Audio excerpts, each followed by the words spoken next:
Sen neler söylemek istersin? Kobani'deki evet. kuşatmanın insani bir boyutu var. Salt Kobani askerlerden oluşan, savunma hattından oluşan bir coğrafya değil. Ve üstelik birçok farklı bölgelerden de göç edenlere kucak açmış, kapısını açmış. Bir yandan da onları da bu yaşam mücadelesinde omuz vermiş, dayanışmasını güçlendirmiş bir halktan bahsediyoruz. Söz sana vereyim ben fazla uzatmadan. Evet, ben de Aziz Köylüoğlu'yu anıyorum. Aziz Köylüoğlu yıllarca Rojava'da, bugün kuşatma altındaki, saldırı altındaki olan Rojava'da birçok haber yaptı, gazetecilik yaptı. Oradaki direnişe, yeni kurulan yaşama tanıklık etti, belgeledi. Bu konuda onu anarken aslında tekrardan Rojava 2011-12'lere DAEŞ'in kuşatması altındaki o saldırılara bugün güne tekerrür ediyor. Belki bugün isim değişikliği var, DAEŞ değil ama hepimiz çok iyi biliyoruz ki Zihniyet aynı. Artıklarıdır. Yani zihniyetten de öte bir DAEŞ artıklarıdır. Çeteler, gruplar, Şam hükümeti HTŞ, işte El Şara gölgesinde aslında şemsiyesi altında toplanmış Kobani'ye ve diğer Rojava'nın bölgelerine saldırıları devam ediyor. Tabii bu aslında Kobani bir askeri karargah değil. Kobani bir sivil yaşam alanı. İşte 500 bin insandan bahsediliyor orada ikamet eden, yaşayan.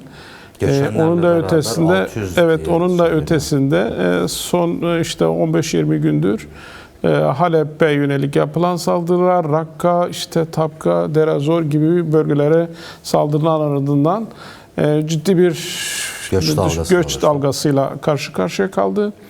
Ve bundan dolayı altyapı, ihtiyaçlar bunu karşılamıyor kuşkusuz.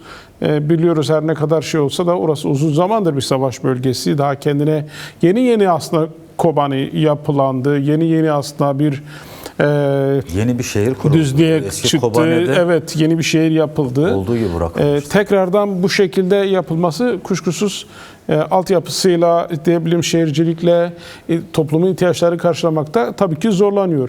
Hele özellikle işte barajların işte çetelerin eline geçmesiyle birlikte elektrik olmak üzere bunların kesilmesi, diğer işte yolların kesilmesi, temel gıda ihtiyaçlarının ulaşılmaması, işte elektriktir, internettir ve benzeri Sudur. temel su ihtiyaçların kesilmesiyle birlikte kuşkusuz burada bir kaos yaratılacak, bir dram yaşanacak, bir facia olacak. En son işte bir ailede 5 tane çocuğun soğukta donması aslında bu trajedinin, bu dramının ne kadar üst seviyede olduğunu çok açıkça bize gösteriyor. Evet.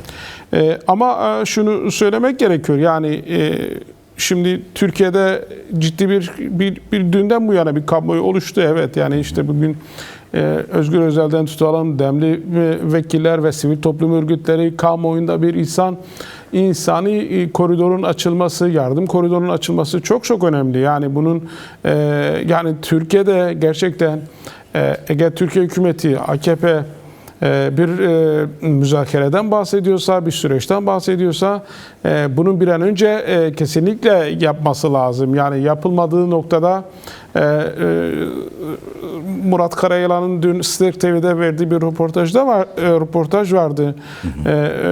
Diyor ki işte biz diyor yani Rojava'nın cenazesi üzerine, Rojava'nın cesedi üzerine bir süreç yürütemeyiz. Evet, yani kesinlikle böyledir. Yani Türkiye'de ve bölgede bir çözüm olacaksa, bir Kürt-Türk kardeşliğinden bahsedilecekse kesinlikle Türkiye'nin Rojava'ya yönelik saldırılarda taraf olmaması, bunun ötesinde Rojava'nın korunması ve Rojava'ya yönelik, Kürtlere yönelik saldırıların durdurulması için girişimlerde bulunması lazım. Hatırlıyorsan şeyi de ben araya hatırlatmak amacıyla söyleyeyim. Araya girdim, kusura bakma, ama o dönemde hani Musul konsolosluğunda DAEŞ'lerin rehin aldığı, işte söylenen 20-30 tane değil mi? Evet, 20-30 kişi miydi? 49'du galiba. Evet, Tam rakamı hatırlamıyorum ama evet. mesela bu gerekçe gösterilip, bahane edilip bu sınır kapısından bir insani koridorun açılmasına karşı karşı tutum sergileyen bir iktidar vardı. Davutoğlu'ydu hatırlıyorsan. Evet. Şimdi böyle bir şey de yok ortada. Bir bahane yok. Üstelik bir de başlatılmış bir süreç var. Biraz önce sen Ster TV'de yayınlanan programda Sayın Karayılan'ın söylediklerine işaret ettin. Orada şunu da söylüyordu. Bu saldırılar Reberapo'nun bu geliştirmiş olduğu sürece hedef alan saldırılardır aynı zamanda. Nihayetinde Jolani denilen şahsiyet de 2-3 sene boyunca İngiltere tarafından eğitilmiş, yetiştirilmiş, hazırlanmış, yıkanmış, cilalanmış, kravat taktırıp daha sonra Şam'a oturtulmuş bir eski DAEŞ üyesi olan bir şahsiyet yani. Bir açıklama da yaptılar bugün İngiltere'den. Bu zamanımız olursa onu da konuşuruz. İngiltere ilk defa açık bir şekilde Evet, Dışişleri Bakanlığı bir açıklaması vardı, evet. Yani korkunç bir açıklama Evet. aslında bakılırsa bütün niyetlerini, isteklerini açıkça ortaya koymuşlar. 18 Ocak'ta yapılan işte anlaşma şartlarına uyulsun, yani üniter yapı korunsun. Aslında Kürtlerin temel taleplerini reddeden bir yaklaşım İngiltere'nin yaklaşımı da. Ben şu tekrar şeye dönelim, yani bu insani koridorun hazırlanmış, başvuruda hazırlanmış tırlar var, bekletilen tırlar var, geçmeye çalışan tırlar var. DEM Partili yetkililer açıkladı. Bugün Özgür Özel'le yapılan görüşmede Özgür Özel de bizzat söyledi, sınırların varlığı, kardeşliği ortadan kaldırmaz. Mürşit Pınar sınır kapısını açın dedi o da, yani açık bir şekilde. Neyi bekliyor? Yani ona geleceğiz aslında. Yani bu iktidar, tamam biz evet söylüyoruz. Yani bu iktidarın durumu bu. Ne yapması gerekiyor? Eğer bir Türk selameti için bir şey olacaksa, bir şey gelişme olacaksa, niyeti iyiyse yapması gereken noktasında bazı şeyler olduğunu söyledik ama şimdi biz çok iyi biliyoruz. Yani şimdi Kobani, tamam da demin bahsettik, yani Kobani bu anlayış için bir yaradır aslında Kobani. Yani Kobani çözülmemiş, aslında kapanmamış bir yaradır. Erdoğan 2014'teki açıklaması, Kobani düşecek söylemi, beklentisi vardı. Şimdi işte sınırda DAEŞ'e katılmak üzere DAEŞ üyeleriyle Türk askerlerinin o dönemde işte İMC'nin çıkardığı ortaya görüntüler vardı. Yani bu ilişkilerin işte Can Dündar hala Berlin'de yaşıyor. 10 yıldır sürgünde yaşıyor. Bunu ortaya çıkarttığı silah sevkiyatından dolayıydı ve benzeri bir sürü belge, bir sürü bu konuda bir kanıt var, belge var. Yani onun için Türkiye aslında Orta Doğu'da Kürtlerin bir statüye kavuşmaması için elinden gelen her şeyi yaptı ve yapmaya devam ediyor. Bugün de aslında açıkça söylemek gerekir, ne Jolani'nin ne de o çetelerinin Kürt savaşçılarına işte Kobani'de ya da Rojava'nın başka yerinde karşı koyabilecek, savaşabilecek ne pozisyonları var ne durumu söz konusu. Biz bunu 2014'te çok iyi biliyoruz. Nasıl yenildikleri biliyoruz. Yani bunlar Türk devletinin yardımıyla, Türk devletinin desteğiyle savaşıyorlar. Hava desteğiyle savaşıyorlar. Dronlarla savaşıyorlar. Bunlar bu desteği sunan Türk devletidir. AKP'dir bunu. Bunun için böylesi bir anlayış, böylesi bir zihniyet Kobani'de niye koridor açsın ki? Açmak Şimdi istemiyor. Ama şunu söylemek istiyorum. Yani bu iktidardan bir şey beklemedim. Demin Diyarbakır işte Baro'daki başkan da söyledi. Bana göre şu olmalı. Yani bütün şehirler, tırlar hazırsa bu sivil ihtiyatsızlıktır. Tırlar Mürşit Pınar kapısına doğru harekete geçmeli. Ancak sınır bu şekilde yıkılır. Bu insani koridorun açılması konusunda söylediklerini tekrar hatırlatayım. Şimdi biz 15 Eylül 2014'teki Kobani saldırıları sonrasında da bu çağrıları duymuştuk. Israrlı bir şekilde bu koridorun açılmaması tavrını sürdüren iktidar 6-8 Ekim serhildanları sonrasında da, yani biliyorsun o dönem başlatılan çözüm süreci diye adlandırılan sürecin aslında yıkılışının fitilini ateşlemişti. Çünkü biz sonradan anladık, öğrendik ki yani 7 Haziran seçimlerinden sonra değil, aslında 6-8 Ekim'in hemen akabinde 30 Ekim'de Milli Güvenlik Kurulu, konseyi de eskiden kurulu, çöktürme planı çerçevesinde tarihin en uzun toplantısını yapmıştı ve o süreci o şekilde sonlandırmıştı. Ben burada tekrar Karayılan'ın açıklamasını da hatırlatmak istiyorum. Yani bu geliştirilen sürece yönelik bir saldırıdır diye. Bu saldırının da işte biraz önce bana kalırsa aslında bu sürecin engellenmesi adına benim şahsi görüşüm öyle.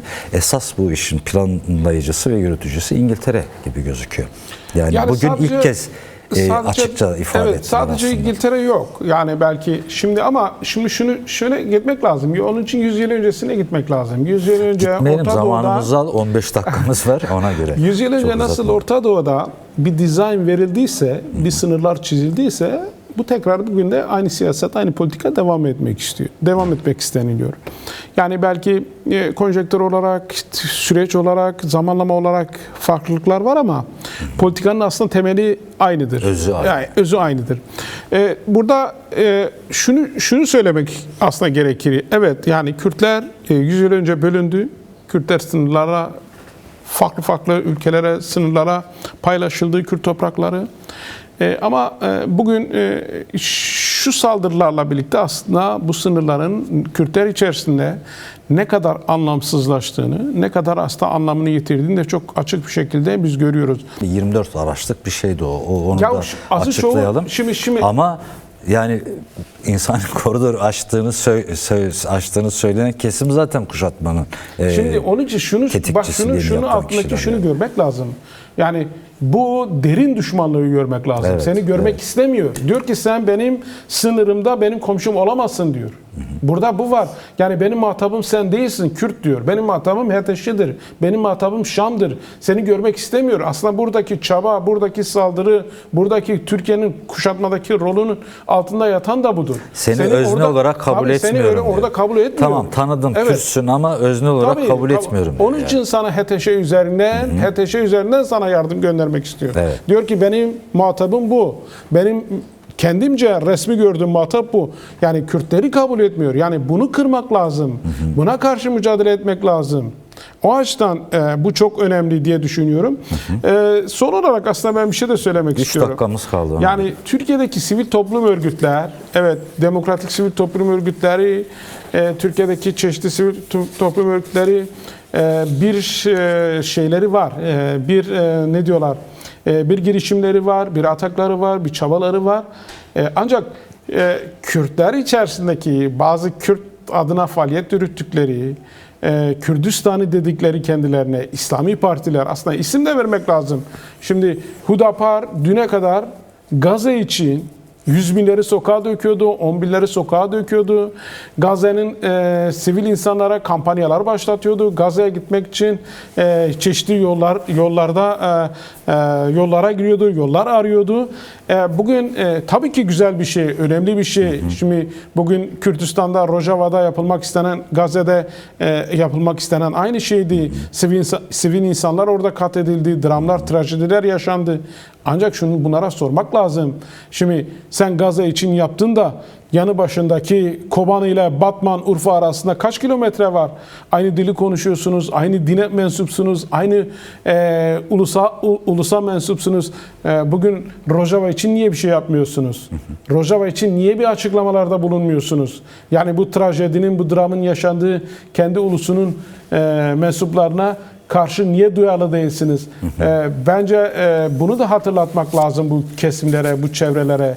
Yani bunlar önemli şeyler ama tekrardan söylemek gerekirse bu direniş, bu dayanışma Rojava'yı koruması statüsünü garantiye alır diye düşünüyorum. Kürtler bu bilinçte, bu yaklaşım içerisinde olmalılar. Alanları, meydanları doldurmaya devam etmelidir. Her Dünyanın alanda, yeri. sadece alan meyve, diplomasi alanında, dayanışma alanında, yani yaşamın, hayatın her alanında Kürtler bu dayanışmayı büyütmeliler.